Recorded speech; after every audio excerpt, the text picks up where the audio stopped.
All cars go through rigorous handling tests before being rated safe to drive. But did you know that there is one test that most cars fail and new cars will keep failing as well? Stick around as I answer that question in this video. The Moose Test. The test is known as the Moose Test. Developed by Teknikens Volt, a Swedish motoring magazine, it is a test designed to simulate the sudden appearance of an animal on the road. Unfortunately, many new cars aren't up to the task. The test involves driving at high speeds and quickly swerving around an obstacle without braking. It measures a car's cornering ability and resistance to falling over. You basically weave through a set of cones that replicate swerving to avoid something on the road like a moose. Or in most countries, that would be a pedestrian or a car driving out from a blind junction. You should approach the cones at around 40 miles per hour and make the turn in without stepping on the brakes. The test is performed on a dry surface loaded with people and baggage to simulate real-life scenarios. However, the test is so aggressive that almost all cars fail, even at lower speeds. Most cars can pass the test at a speed of around 10 miles per hour. But anything beyond that, you will start to see cars skidding out of control or even rolling over completely. Most cars fail this test because they're not designed to handle such sudden movements. The test may look benign on your laptop screens, but I can speak from personal experience that the amount of steering lock needed to pass this test properly is scary, even for experienced drivers. So why do cars keep failing the Moose Test? I've done some digging to find out exactly what's going on. Reasons for failing. The Moose Test became world famous when the 1997 Mercedes A-Class failed the test in dramatic style at just under 40 miles per hour. The A-Class has a tall body and a short wheelbase design, which is great for passenger space, but it puts the center of gravity of the car high. A car's center of gravity matters a lot because the higher the center of gravity, the easier it is for the vehicle to roll over when cornering hard. So while Mercedes failed the test, a much older and widely mocked car from former East Germany, the Trabant, managed it perfectly. Initially, Mercedes denied the issue, but eventually admitted that the car had a huge problem and recalled all of the A-classes sold. Unfortunately, the recall was quite expensive, costing Mercedes an insane $160 million. 25 years on, and cars are still failing the dreaded Moose Test. There are various reasons for this, but perhaps the most common cause is simply that manufacturers don't design their vehicles keeping this test in mind. As a result, many car makers don't even know about the test.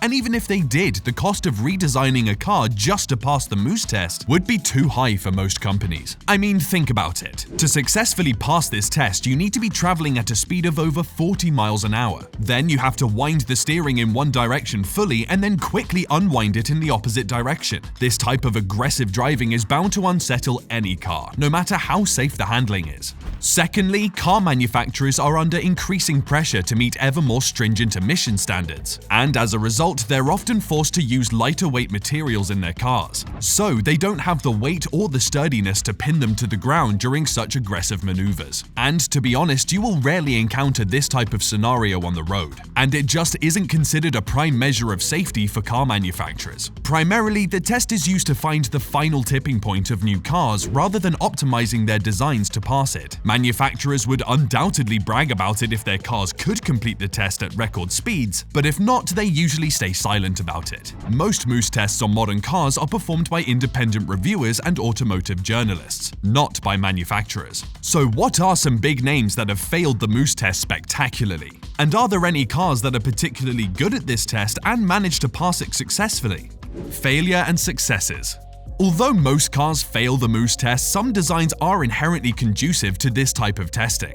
But before we go into the successes, let's look at some of the failures first. A recent prominent example of failure is the Toyota Hilux, when it nearly rolled running this test at the required 40 miles an hour. Of course, the Hilux is an off-road focused pickup truck, so you may say that it shouldn't be subject to the same sort of test. And you're right, but most modern general SUVs also fail this test spectacularly. Cars like the Jeep Grand Cherokee or the Porsche Macan seem not to do well in this test, despite their promised safety and handling characteristics. These SUVs are incredibly heavy, and as most of them are built for off-roading, they generally have a tall ride height which doesn't help when cornering quickly. In addition, their suspension is usually very soft to aid traction in the mud. So in a way, if you were to design a car that wasn't good for the Moose Test, these would be your ideal choices. A solution to this could be adding a stiffer anti-roll bar to the rear. However, this design change would impact the off-road ability of the SUVs and trucks, so I guess manufacturers of modern SUVs and trucks make a compromise there. But what about sports cars? They should do well on this test with their superb track handling characteristics and racing pedigree, right? But you'd be surprised that even sports cars like the BMW M Competition or the Mercedes-AMG A45 have all been undone by this brutal test. The problem with these cars is that despite their highly tuned handling, a sudden load is placed on the rear end during this test. So when the drivers turn in, the vehicles would rotate properly, but the rear would slide around.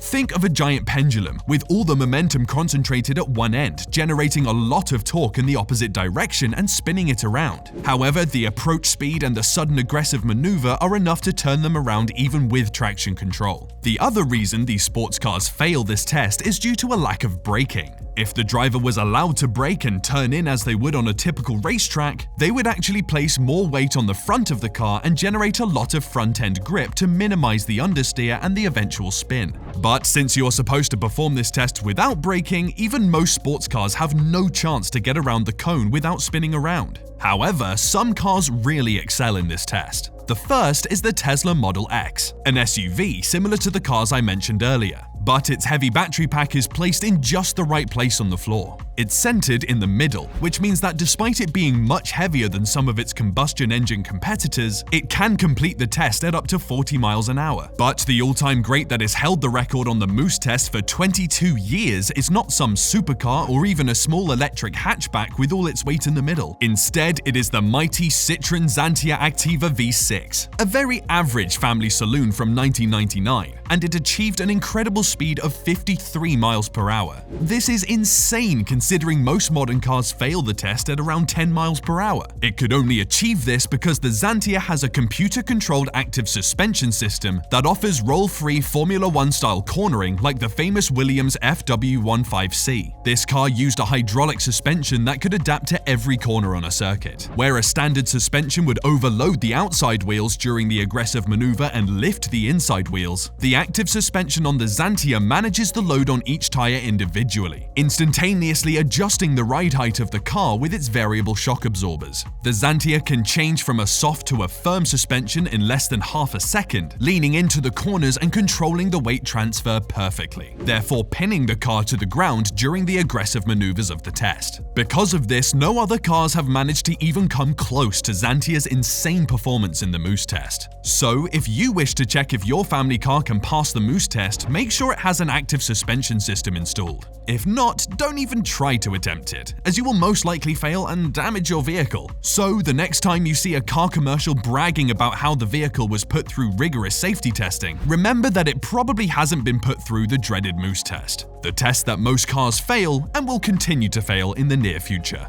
Thanks for watching. If you enjoyed this video, there's more. Click a card on the screen and I'll see you there.